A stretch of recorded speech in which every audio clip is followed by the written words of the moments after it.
அதே மாதிரி மக்களே இன்னொன்று நம்ம செக் பண்ண வேண்டியது ஏகப்பட்டது இருக்குது. ஏகப்பட்டதுன்னா அந்த இலுமினாட்டி எல்லாருக்குமே வந்து பிளாக் மணி மட்டும் இல்லை, ஒயிட் மணியுமே இருக்குது. ஒயிட் மணியே பிளாக் மணியை தான் வச்சுக்கணும். அவனுங்க எல்லாருக்குமே அவங்களோட பேன் கார்டை எடுத்து எல்லாரோட பேன் கார்டையும் செக் பண்ணிங்கன்னா, எல்லாத்தையுமே செக் பண்ணிங்கன்னா தெரிஞ்சிடும். பிளாக் மணியும் வருது, அவனுங்க ஏகப்பட்ட பணம் வந்து டேக்ஸ் கட்டாமல் வச்சுருக்கானோ. ஏன்னா அவனுங்க கையில் தான் கவர்மெண்ட் இருக்குது. அப்படிங்கும்போது அத்தனை பேரும் இன்கம் டேக்ஸ் கட்டாமல் அவங்களுக்கு நேராகவும் பணம் வரும். அதேமாதிரி பார்த்திங்கன்னா பிளாக் மணியும் வரும். இதுதான் நடக்குது, இதுதான் நடந்துக்கிட்டு இருக்குது. அதே மாதிரி பார்த்திங்கன்னா என்னையை ஃப்ரேம் பண்ண பார்க்குறானோ, நான் வந்து என் ஒயிட் மணி நான் வச்சுருக்கேன், என்கிட்ட பிளாக் மணி இல்லை அப்படின்னு. ஆனால் உண்மையாக என்ன நடக்குது அப்படின்னா, என்னோடய மாமியார் ஆக்சுவலாக வந்து பார்த்திங்கன்னா இதில் இருக்காங்க, இதில் குழுவில் இருக்காங்க, மகளிர் குழு. அதுலேருந்து வர பணத்தில் நாங்கள் மேக்ஸிமம் நான் வந்து என்கிட்ட பணம் இல்லை அப்படின்னாலும் குழுவிலேருந்து கொஞ்சம் பணம் எடுத்து போட்டு அப்புறம் திரும்ப அதில் வச்சுருவோம். அதேமாரி புடவை பிஸ்னஸ் அவங்க தான் அப்போலேருந்து பண்ணிகிட்ருக்காங்க. அந்த புடவை பிஸ்னஸை நான் ஆன்லைனில் கொண்டு போகலாம் அப்படின்னு ட்ரை பண்ணிகிட்ருக்கேன். ஜிஎஸ்டி எடுத்து அமேசானில், ஃப்ளிப்கார்ட்டில் எல்லாம் செல் பண்ணலான்னு தான் பார்த்துட்ருக்கேன்.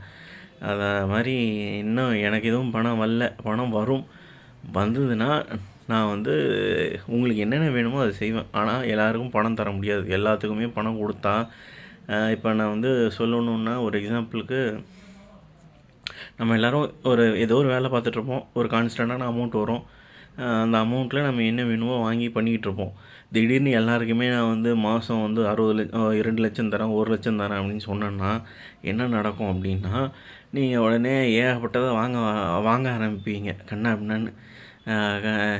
அது எதாவது வேணாலும் இருக்கட்டும், அது சாப்பிட்ற பொருளாக இருக்கட்டும், இல்லை வண்டியாக இருக்கட்டும், எதோ வேணாலும் இருக்கட்டும், நீங்கள் பாட்டு கண்ணா அப்படின்னு வாங்க ஆரம்பிச்சிங்கன்னா எல்லாருமே வாங்க ஆரம்பிப்பீங்க, ஒருத்தவங்க மட்டும் இல்லை.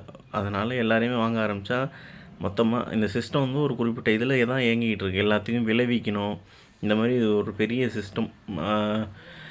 இந்த மாதிரி தேவையான அளவுக்கு அரிசி வேணும், தேவையான அளவுக்கு காய்கறி வேணும், தேவையான அளவுக்கு பாலை முதல்ல உற்பத்தி பண்ணணும். அதேமாதிரி நிலத்தடி நீர் மட்டத்தை உயர்த்தணும். அப்புறம் அந்த அப்புறம் வந்து தண்ணி சப்ளையும் பண்ணணும், பால் சப்ளை பண்ணணும். அப்புறம் இதை மாதிரி ஏகப்பட்ட விஷயங்கள் இருக்குது. அதனால் இதை ஸ்டெப் பை ஸ்டெப்பாக தான் பண்ணலாம். அதேமாதிரி பார்த்திங்கன்னா எனக்கு வந்து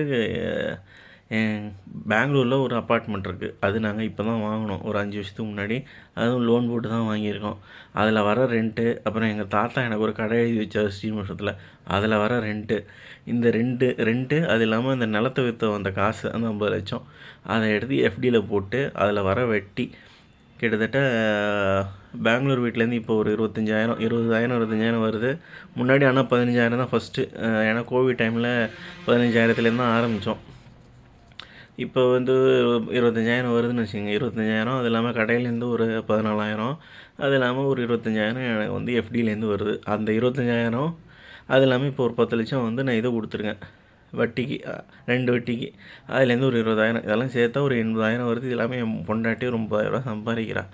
இதை வச்சு தான் நாங்கள் ஓட்டிகிட்ருக்கோம். இருந்தாலும் எனக்கு ஏகப்பட்ட இது இருக்குது. டாட்டாவுக்கு 1 லட்சம் எனக்கு கட்டணும், எல்ஐசிக்கு கிட்டத்தட்ட 50,000 கட்டணும். அது இல்லாமல் என் பையனுக்கு நான் ஒன்று போட்டிருக்கேன், அதுக்கு கட்டணும்.